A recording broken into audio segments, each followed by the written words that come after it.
Depuis petit, j'ai grandi entre deux mondes, entre une île et une métropole. Et depuis longtemps que je me souvienne, j'ai jamais vraiment manqué d'idées ou d'inspiration. Pendant longtemps, j'ai cru que c'était une histoire de personnalité, mais aujourd'hui, je sais juste que c'est une histoire d'environnement.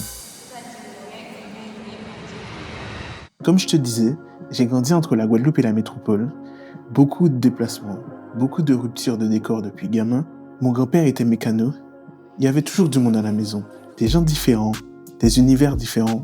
J'ai appris tôt à m'adapter, à être curieux, et sans le savoir, c'est ça qui a toujours alimenté ma créativité. Et ce que j'ai eu par hasard, toi tu peux l'avoir volontairement, je vais t'expliquer tout ça.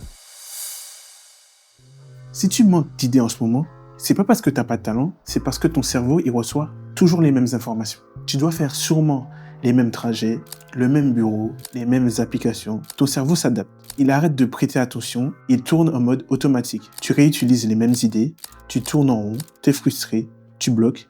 Mais c'est pas de ta faute en soi, c'est juste de la biologie. Ton cerveau est juste sous-stimulé. Et la solution, c'est pas de partir à Bali, d'aller je ne sais où dépenser des milliers et des cents, c'est juste de changer des choses légèrement, casser ta routine. Juste changer de décor, ça force ton cerveau à se remettre en mode observation. Il recommence à capter des détails, des contrastes, des choses qu'il avait arrêté de remarquer, et c'est exactement là que les idées émergent.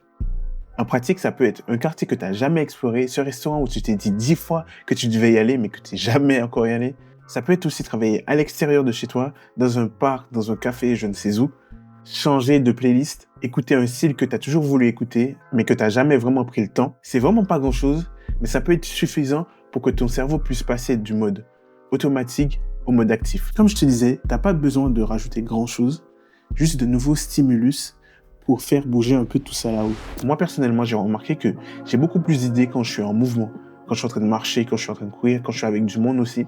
Je pense que c'est justement parce que je suis en mode détaché et c'est là que tout arrive en fait. Et en général, ce que j'aime bien faire, c'est sortir mon téléphone, enregistrer l'idée au chaud, mettre des détails et après y réfléchir. Et en faisant cette vidéo, j'ai remarqué que c'est prouvé par des chercheurs de Stanford. Marcher en extérieur génère 4 à 6 fois plus d'idées que rester assis sur une chaise.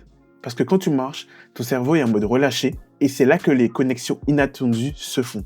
T'es pas en train de forcer et tout se laisse faire. Comme je te disais, l'inspiration, c'est pas un don, c'est une réaction.